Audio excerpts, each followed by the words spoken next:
आप इस दुनिया में किस तरह से एग्ज़िस्ट करती हो? आपके साथ लोगों का रवैया क्या है?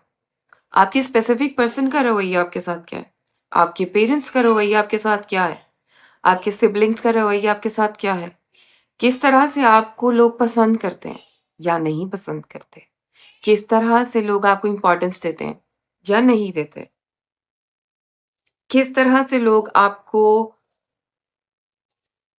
अप्रोच करते हैं या नहीं करते? किस तरह से लोग आपको इंटेलिजेंट समझते हैं या नहीं समझते? This is all in your consciousness. और everyone in your reality is basically एक आईना है जिसके आगे आप खड़ी हुई हो।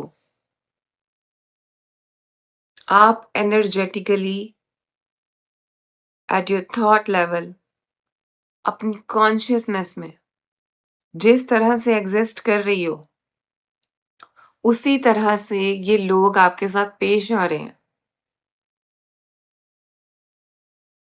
आप बहुत खूबसूरत होगी, आप बहुत खूबसूरत होगी। 10 दिन अपने आप को बताओ मैं बदसूरत लग रही हूँ। People will start telling you क्या हो गया है? आप अपने वेट के बारे में कॉन्शियस हो जाओ।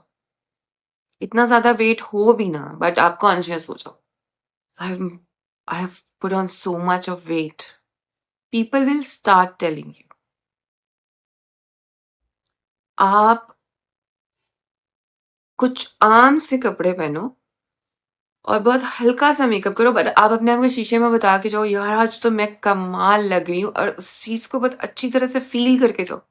And when you will go out, people will be staring at you. Your friend will come and tell you यार आज तो बड़ी प्यारी लग रही। हम लड़कियों का एक प्रॉब्लम होता है, ठीक है? जब हम लोगों के पीरियड्स का टाइम होता है, तो हम लोग अपने आप को कहते हैं यार मैं पीरियड्स में ना अजीब-सी, डल-सी हो जाती हूँ। ठीक है, ओके आई अंडरस्टैंड होते भी हैं, ठीक है? बट उन दिनों में हम तैयार भी होते हैं, उन दिनों में हम कुछ भी करते हैं, हम लोग अपने आप को डल ही लग रहे होते हैं। है ना ऐसे? ठीक है? सो लोग आपको किस तरह से देख रहे हैं?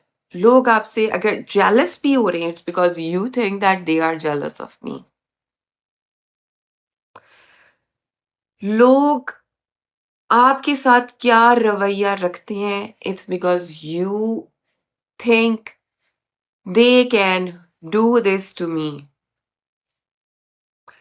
सो when it comes to your self concept, बहुत सी चीज़ें हमने मॉड्यूल 2 में कवर कर ली।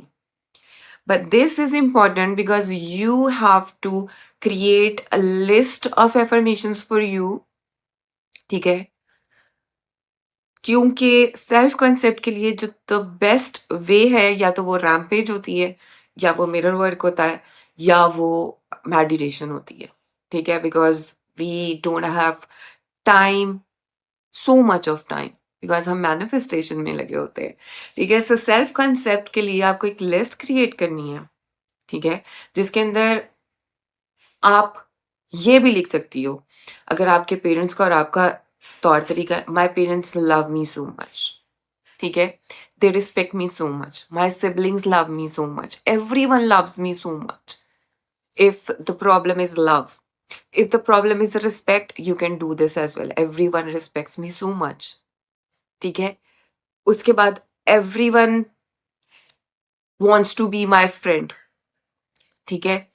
Everyone wants to spend their time with me. If you are struggling with friends, company कोई कंपनी नहीं होती, ठीक है? मेरी दोस्तें कम हैं और मेरे पास अच्छे दोस्त नहीं हैं। I always have good friends, ठीक है? इसी तरह से everyone adore me, everyone appreciate me, everyone thinks I am cute, everyone thinks I am drop dead gorgeous, everyone thinks I am super intelligent because आप जो स्ट्रगल कर रहे हो, जो आप पीपल प्लीज़िंग करते हो, वो आप इस वैलिडेशन के लिए कर रहे हो। ये वो खलाएँ हैं आपके अंदर, जिन खलाओं को पुर करने के लिए you are going extra mile. You are doing everything. आप लोगों की बात बर्दाश्त करते हो, आप लेस पर सेटल करते हो, आप वो कुछ कर जाते हो जो आप करना नहीं चाहते हो because you are seeking external validation. So create a list. You can also use ChatGPT, Pinterest for your self-concept affirmations. ठीक है? उनमें बहुत अच्छी होती हैं. You can do that. ठीक है? तो आपको ये चीजें अपने बारे में चेंज करनी है. No matter what. Because if you are struggling in life, it's because of your self-concept. ठीक है? तो आप एक लिस्ट ऑफ एफर्मेशंस बनाओगे including the affirmations that I have helped you create in the module 2.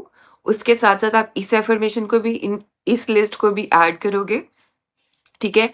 बहुत से लोग ये कहते हैं you shall not do so many affirmations. ठीक है? कुछ लोग ऐसे कहते हैं. But for me and my clients it always works. ठीक है? और अगर आपके साथ ये रेजोनेट नहीं करता, क्योंकि हर किसी का तरीका डिफरेंट होता है. ठीक है? अगर आपके साथ ये रेजोनेट नहीं करता तो आप थोड़ी-थोड़ी एफर्मेशंस पकड़ोगे, 1-1, 2-2, 3-3, 4-4. ठीक है? और आप उनके साथ मिरर वर्क करोगे. ठीक है? जो मैं मिरर वर्क का तरीका बताती हूँ, मैं ये बताती हूँ कि you have to take out 40 minutes every day for yourself. क्योंकि मैंने जब अपना सेल्फ कांसेप्ट चेंज किया था, जब मैंने अपनी रियलिटी को शिफ्ट करना शुरू किया था, so I started with the list of affirmations. एक-एक एफर्मेशन को मैं 20-20, 30-30 दफ़ा कहती थी शीशे के सामने खड़े होके, और मैं दिन में 5 दफ़ा 20 मिनट्स का सेशन करती थी मिरर वर्क के. कुछ मैनिफेस्ट नहीं कर रही थी. I was only working on self concept, क्योंकि मुझे समझ आ गई थी कि self concept is this much important. और इसीलिए मैं आप लोगों के लिए फ्री मास्टर क्लास लाई थी, क्योंकि यूट्यूब वीडियो में मैं इतना एक्सप्लेन नहीं कर सकती. ठीक है? सो आप लोगों ने एक लिस्ट क्रिएट करनी है, और जिस तरह से मैं करती हूँ आप उस तरह से कर सकते हो जिस तरह से मैं अभी आपको बताऊँ. चेंज एवरीथिंग, लोगों के रवैये, by changing your self concept. So make sure that you get your list from any source, but make sure that it does not include the word goddess, operant power. Goddess is clearly shirk. और operand power को जब तक आप in depth नहीं समझ सकते, आपको वो एफर्मेशन करने की जरूरत नहीं है. और you don't use any affirmation with these 2 words. जो सेल्फ कॉन्सेप्ट है इस मंथ दिसंबर में, it's about we and the man in our life. Because यहाँ पे सेल्फ कॉन्सेप्ट हम ये चेंज करेंगे जो हम लोगों की ओल्ड प्रोग्रामिंग है, जो जनरेशंस बाय जनरेशन हम लोगों को स्लेव बनाया जाता है या लेस ऑफ अ पर्सन समझाया जाता है, हम उसको रिफ्रेम करेंगे. और हम वो जो नेचुरल बैलेंस है जहाँ पे men shall be loving providers and protectors, हम उसको क्रिएट करेंगे. So if you want to join the self concept, तो दिसंबर 5 से स्टार्ट हो रहा है. Join it.